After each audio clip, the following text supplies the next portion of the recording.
अगर तुम demon slayer देखते हो तो तुम्हें सन ब्रीदिंग का तो पता ही होगा, और अगर तुम्हें सन ब्रीदिंग का नहीं पता तो मैं तुम्हें बता दूं कि सन ब्रीदिंग सबसे ज्यादा स्ट्रॉन्गेस्ट ब्रीदिंग स्टाइल है सभी ब्रीदिंग स्टाइल में से। तो आज मैं तुम्हें सन ब्रीदिंग डीप एक्सप्लेन करने वाला हूँ। आज मैं सन ब्रीदिंग के बारे में तुम्हें ओरिजिन, उसके सभी नॉन यूजर्स एंड सभी नॉन फॉर्म्स के बारे में बताऊंगा। पहले एक छोटा सा इंट्रो और फिर हम समय की बर्बादी ना करते हुए वीडियो को स्टार्ट कर देंगे।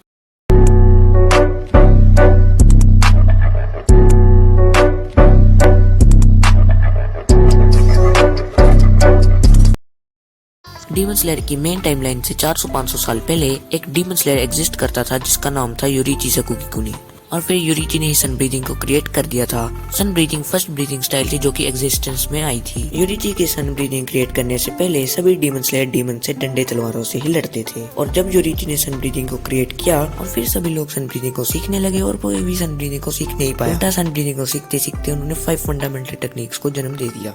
इस सब के अंदर योरीची का सक्का भाई भी था जिसने सन ब्रीदिंग को सीखते सीखते मून ब्रीदिंग को इन्वेंट कर दिया था। इसी चीज से हमें पता चलता है कि सन ब्रीदिंग सबसे ज्यादा हार्डेस्ट ब्रीदिंग स्टाइल है। तुम्हारे मन में एक क्वेश्चन भी चल रहा होगा कि सन ब्रीदिंग को कभी कभी हिनोकामी कागुरा भी कहा जाता है। फिर सवाल आता है कि इसे हिनोकामी कागुरा क्यों कहते हैं। वो ये था कि जब योरीची मुजान को मारने में फेल हो गया था और उसे पता लग गया था उसका रियल ब्रदर मिचिका त्सुकोकोशिबु बन गया है, मतलब एक डीमन बन गया है, तब उसने टेंशन में आके डीमन स्लेयर कॉर्प्स को छोड़ दिया था। और डीमन स्लेयर कॉर्प्स को छोड़ के वो संन्यास में जाने वाला था, पर संन्यास में जाने से पहले वो अपने दोस्त सुमेयोशी से मिलने जाता है और सुमेयोशी को वो सन ब्रीदिंग सिखाता है और उसको हानाफुडा इयरिंग्स भी दे देता है। जो सन ब्रीदिंग सुमेयोशी को वो सिखाता है वो उसको एक डांस की तरह लेता है और उसको नाम दे देता है हिनोकामी कागुरा। फिर सुमेयोशी अपने हिनोकामी कागुरा और Hanafuda earrings generation to generation pass down करता रहता है। मैं तुम्हें हिनोकामी कागुरा के बारे में और भी बता देता हूँ कि जैसे सन ब्रीदिंग को डीमंस को मारने के लिए इस्तेमाल किया जाता है। कमाडो फैमिली के अंदर हिनोकामी कागुरा को सन गॉड को खुश करने के लिए किया जाता है, मतलब कि जब न्यू ईयर होता है डीमन स्लेयर के अंदर तब कमाडो फैमिली ये डांस को परफॉर्म करती है सन गॉड को खुश करने के लिए या फायर गॉड को खुश करने के लिए। हिनोकामी कागुरा का जापानीज मिथोलॉजी के अंदर भी काफी अच्छा रिलेशन है।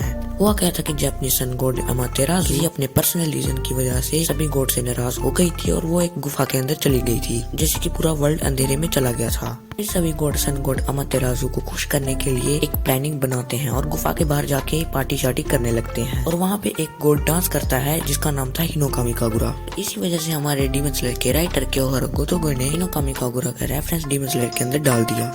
अब हम इसकी बात करेंगे कि इसके कितने नॉन यूजर्स हैं। अगर हम इसके नॉन यूजर्स की बात करें तो इसका सबसे बड़ा यूजर तो इसका क्रिएटर है जो कि है योरीची सकुगी। दूसरा यूजर हम सुमेयोशी को भी मान सकते हैं क्योंकि योरीची ने सुमेयोशी को ही सन ब्रीदिंग सिखाई थी और सुमेयोशी ने उसको हिनोकामी कागुरा की तरह लिया था। अगले नंबर पे आता है तांजीरो कमाडो जो कि तांजीरो कमाडो का बाप है और उसे हिनोकामी कागुरा करते हुए भी दिखाया गया है। अगले नंबर पे आता है तांजीरो कमाडो जो कि हमारी स्टोरी का मेन प्रोटैगनिस्ट है। ये सन ब्रीदिंग को सन ब्रीदिंग की तरह इस्तेमाल करता है, ना कि हिनोकामी कागुरा की तरह, और ये सन ब्रीदिंग से डीमंस को मारता है। इसके बहुत सारे नॉन यूजर्स हैं, जैसे कि हम सारी की सारी कमाडो फैमिली को मान सकते हैं, जैसे कि तांजीरो के सारे पूर्वज जो कि सुमेयोशी के बाद आए थे, क्योंकि उन्हीं से पास डाउन होकर ये टेक्निक तांजीरो कमाडो जो कि तांजीरो का बाप था उस तक पहुंची थी।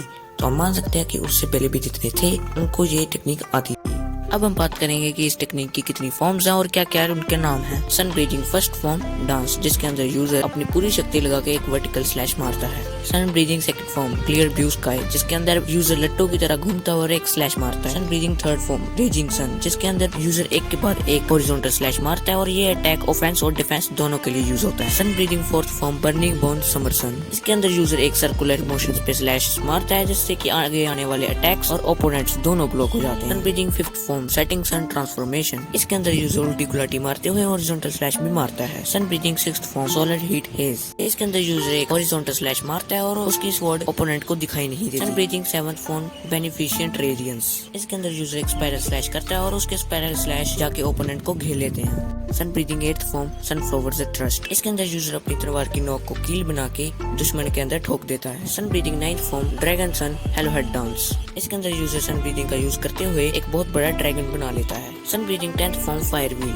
इसके अंदर यूजर उल्टी गुलाटी मारते हुए ओपोनेंट के पीछे पहुंचता है और एक वर्टिकल स्लैश मार देता है। Sun breathing 11th form fake rainbow, इसके अंदर यूजर अपने बहुत तेज मूवमेंट के साथ अपने ओपोनेंट के आगे आफ्टर इमेजेस बना देता है जिससे कि ओपोनेंट डिस्ट्रैक्ट हो जाता है। Sun breathing 12th form flowing dance, जिसके अंदर यूजर लगातार 2 स्लैशेस मारता है, एक वर्टिकल और एक हॉरिजॉन्टल।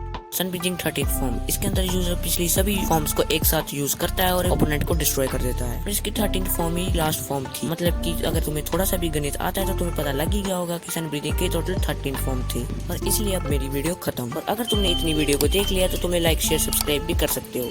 बाकी मिलेंगे अगली वीडियो में, तब तक के लिए बाय बाय।